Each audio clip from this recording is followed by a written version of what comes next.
This review from Thomas Cookson of Attack of the Cybermen, rather long, published on the 21st of the 12th, 2013. Daddy was a bank robber. Sometimes I think this story gets unfairly maligned by fandom in ways that smack of fanish self-loathing. If you're going to accuse any story of killing the ratings of dull, alienating continuity, even blame Arc of Infinity. In fact, I don't think the continuity is alienating here, simply because the story is far too lightweight to be remotely confusing. I'm not sure why ratings declined from 8.9 million to 7.2 million, or why 8.9 million tuned in the first place after the previous 3 years of bad writing, but I'd hazard a guess at the 45-minute format. I think people liked how Doctor Who was in bite-sized, easily digestible half-hour chunks. The 5 Doctors and Resurrection of the Daleks had been feature-length, but they felt eventful and special enough to warrant it. Attack of the Cybermen needed to be special and simply wasn't. A pervasive problem with 80s Who was J&T's ban on anything longer than a traditional 4-parter. Just as Resurrection of the Daleks feels crammed and overwritten, and ultimately undeveloped due to limitations of the runtime, this story seems to inherit the leftovers that Resurrection couldn't find room for. So let's talk about Ian Levine. He's rather a double-edged sword, a quite unpleasant, reprehensible figure, yet the manner in which he so easily mocked reveals the ugly side of fandom's tendency to operate like a snooty high school clique, fat autistic nerd, which overshadows how Ian himself has often behaved like a vile bully. Fandom's exorcism of its own inner Ian Levine can get quite ugly, because somewhere it became shameful to value aspects of the show that Ian championed. Spurred on by the About Time books, I've even joined in with the disownment myself, but not anymore. As a socially awkward, emotionally repressed, ill-at-ease teenage geek of something of an obsessive nature, there was something reassuring about following Doctor Who or Star Trek. It was comforting to have something to be so staunch and opinionated about, or to be able to master the knowledge of the show's continuity and know it omnisciently, whilst not having a clue about relating to people, particularly women. At a time when everything seemed so daunting and stifling, it was nirvana to have something you could call your own and which made you feel gifted and special by virtue of your own massive accumulation of niche knowledge that few others possessed. And frankly, the more seriously the show took itself and its continuity, the better. The more real this block universe and its history felt, the more it felt like the kind of ritualized structure and discipline to aspire to. The idea of loving something without having to emotionally compromise yourself. Now it's considered sad to be a fan that never grew out of that phase. And I'll admit, listening to the recent Ian Levine podcast ended up switching off quickly, because there's something monumentally depressing about how this man devoted so much of his life to a show he insisted should be as joyless and humorless as possible. It compounded the same sickly feeling I got from reading his Williams bashing in the unfolding text. I'm also sympathetic to fandom's discomfort with this story and the drop in ratings. Now, I've no respect for RTD for shamelessly tarting the show up for the masses in desperation for ratings. I don't at all begrudge the new generation of fans the show gained through it. However, and frankly, those older fans who express nothing but contempt for the new Who fans' intellectual abilities are really being no better than Russell himself. But I can't help but think, if the show is in a ratings decline now, it's specifically because the new series was never designed to stand on its own 2 feet, only to exist as a parasite leeching off everything trashy about popular culture.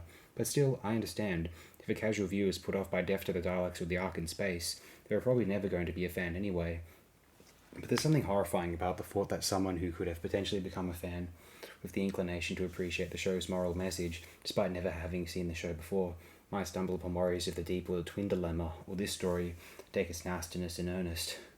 Not knowing they were actually watching a betrayal of all the show stood for, they'd have assumed this was the rule rather than the exception, and would never become a fan of what seemed to them like a thoroughly nasty show. Is this story really that nasty? Well, when Tom Baker was being violent and ruthless back in season 13, it kind of fit the gothic horror style and how the Doctor always essentially had a bit of the Van Helsing about him, the dark shaman who knows of the darkness, knows that embracing a bit of that darkness is necessary in order to face and fight it.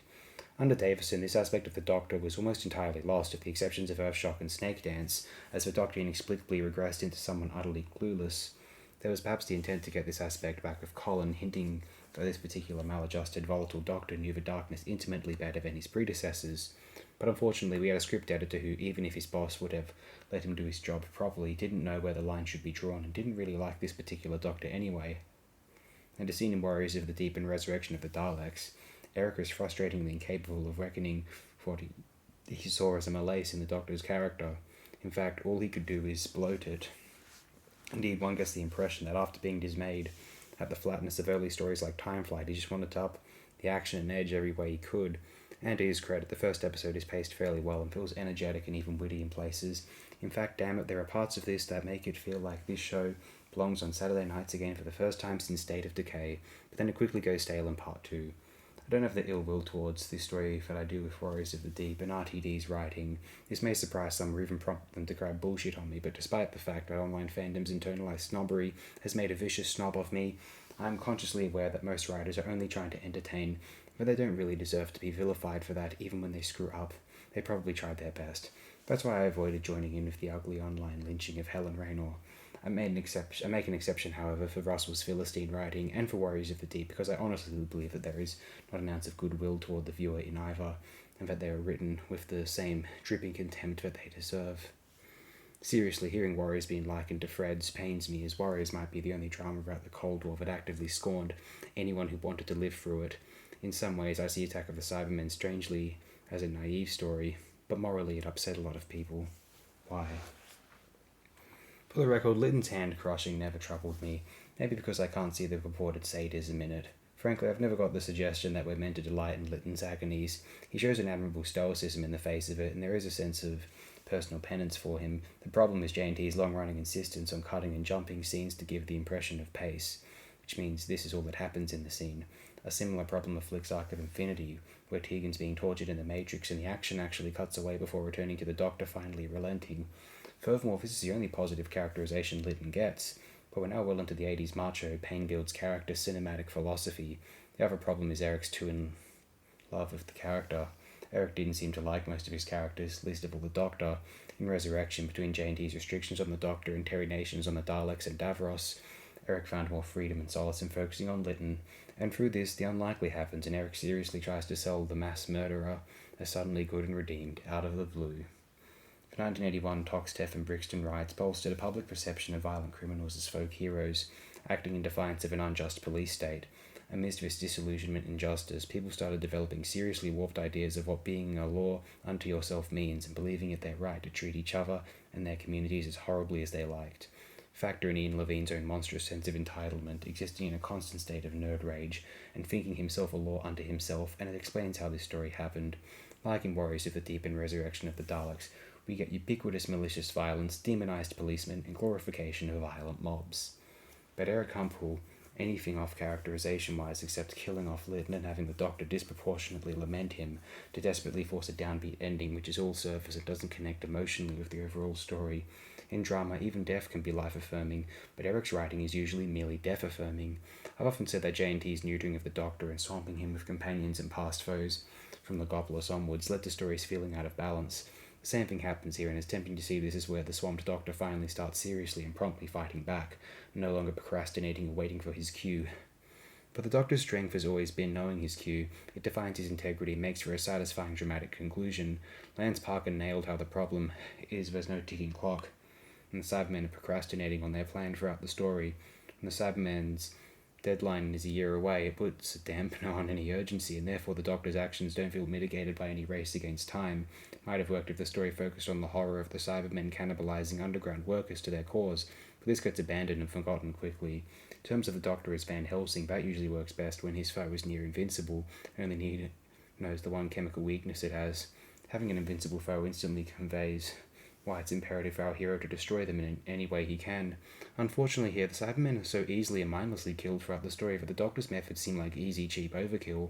I highlighted how in Revelation of the Daleks, the Doctor kicks Boss Doc's Gunter Orsini excuse me, thus demonstrating the Sixth Doctor's method of doing the right kind of a little. However, a similar moment here, where he sneaks Lytton a blade to stab the Cyber Controller with, actually horrifies me, because no good actually comes of it except to maliciously wound his enemy and thus anger him into killing Lytton.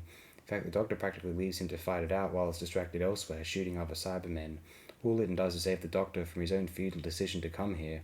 Perhaps if he'd saved, Lytton would feel differently about his gunning down of Cybermen. Instead, the violence feels futile, gratuitous, and inappropriately slapstick. Sadly, whilst Revelation and Trial hint that they nearly had something with Colin, it's inescapably clear that by now, Doctor Who and fan loyalty was only being kept going out of sheer spite.